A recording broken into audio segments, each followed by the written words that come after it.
All right, welcome back to Kind Regards to the show. This is episode 8. And I want to talk a little bit about things, objects, and maximalism and minimalism. I'm in a van, if you don't know. I live in a van with my wife at the moment. And before this, we lived in an apartment that had 2 bedrooms and it had a big sunroom, and we had all this stuff. You know, I'd lived in there for 3 or 4 years, and so I'd had a lot of time. I also like stuff. I'm a bit of a materialist. I enjoy like beautiful objects and, you know, house plants and stuff like that. So I had a lot of stuff, a lot of books, a lot of knick-knacky, you know, stuff accumulated over years and years. And in moving into the van, I had to get rid of all this stuff. You know, so now we have 2 towels instead of 10 towels, and we have, you know, 2 spoons, 2 little spoons, 2 knives, 2 forks, and on and on and on. We have so little stuff compared to what we used to, because everything that we own is in this van now, except for some stuff that we have in storage. But just forget about that. Don't worry about that. And so this has had an effect. This is not nothing, and I think the effect is available to everyone. You can all have this effect, and it stretches way further than just objects. But I'll start with the objects. The fewer objects you own, the less replaceable those objects are, and the more affection we can have towards the objects. That's the basic thesis. That when I had a bunch of towels, it was just whatever. I needed a towel, I'd get a towel, whatever. Now I have 2 towels. They are the towels. They're the only ones. I rely on them. I need them. I don't want them to get torn. I don't want them to get dirty. I want to take care of them. I want them to have the best of lives that a towel can have. Because they're the only ones. It's just me and them. It's just me and them. It's a simple sort of scarcity idea. The less options we have, the more valuable each of the options are. I just talked about Tinder in the video that I filmed previously, briefly, and it's the same thing. The more options you think you have, the less valuable those options are. The less you care about, you know, Brad, because there's another Brad. Just funk, another Brad, funk, another Brad, funk, another Brad. There's infinite ripped Brads, or, you know, whatever, like good-looking Stacy character. Oh no, I've used the incel language. You know, Karens or Kims or whatever. There's millions of options on Tinder, which is not the case in a bar or in a friend group or in indoor soccer team or whatever. There's a limited amount of people, and those people's value goes up because they're not replaceable. And so for my stuff, it's been a huge revelation that the fewer things I have, the deeper my relationship becomes with those things. And I think it can just apply to everything. Like, I've just applied it to people, you know, in a dating context.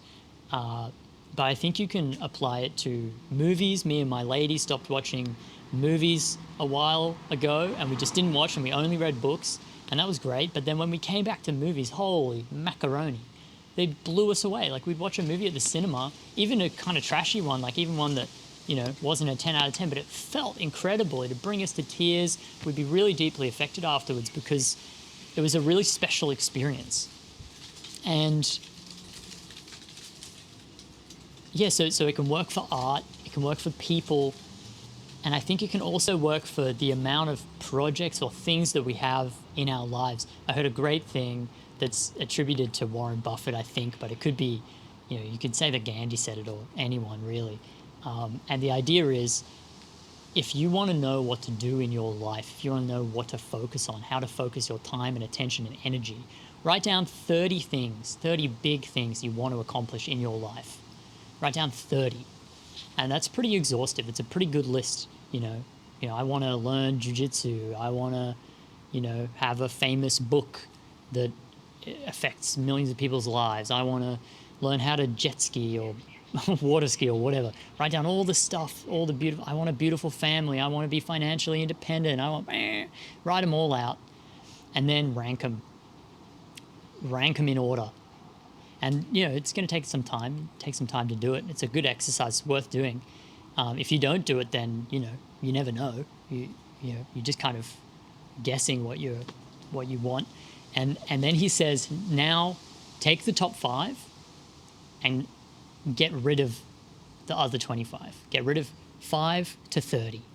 Get rid of them and don't spend any time, any attention on them, because the thing that threatens your greatness, your excellence in the top 5 are not random stuff. They're not stuff that you're not interested in. I don't care about computer programming. That's not going to steal my attention, steal my time, ruin my life by sucking all my, attention from my kids or from my marriage. That's not going to ruin me. Is some stuff I don't care about. It's stuff that I do care about. It's stuff that I am pretty interested in, but not interested in enough that it makes my top 5. We have a short life, and the life is so short that it's actually quite hard to get good at one thing. To become a master at a single thing is really hard. Most people don't do it. 90-something% of people don't get great at anything.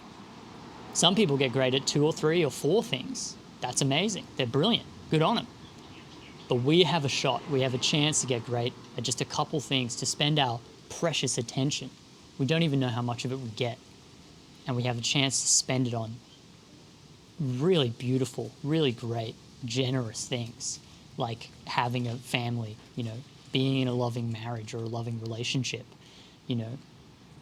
For me, it's a strong meditation practice. I want to be a meditator for my whole life. That's really important to me. And I want to be an artist. I want to make work that helps other people, And so, I want to be a healthy person. That could well be my top 5: family, marriage, meditation, art, and health. And if I pick those 5 things and I go, okay, those are the 5. If someone comes up to me and says, hey, you want to learn piano? I go, you know what? That's not getting me where I want to go. Like, of course I want to learn piano. Of course, who doesn't want to know piano? But also by saying yes to that, I'm going to say no to this. By having 5 towels, I'm saying no to those 2 towels. Does this make sense? I think this is working. And by saying yes to all these first dates, I'm saying no to a bunch of second dates, And so I think it's really worth thinking about, like, quantity and depth. What are the things that we want to go deep on, and what are the things that we would need to say no to in order to go deep on these things? If we want to really love our clothes, we need to have less of them, I think, so that we can have more time for them. If we want to really love our friends, maybe it's good to limit the amount of new people, we're seeking out all the time, in order to really nourish and cherish the relationships that we do have. Yeah, quantity and depth. This is Kind Regards. Thanks for listening.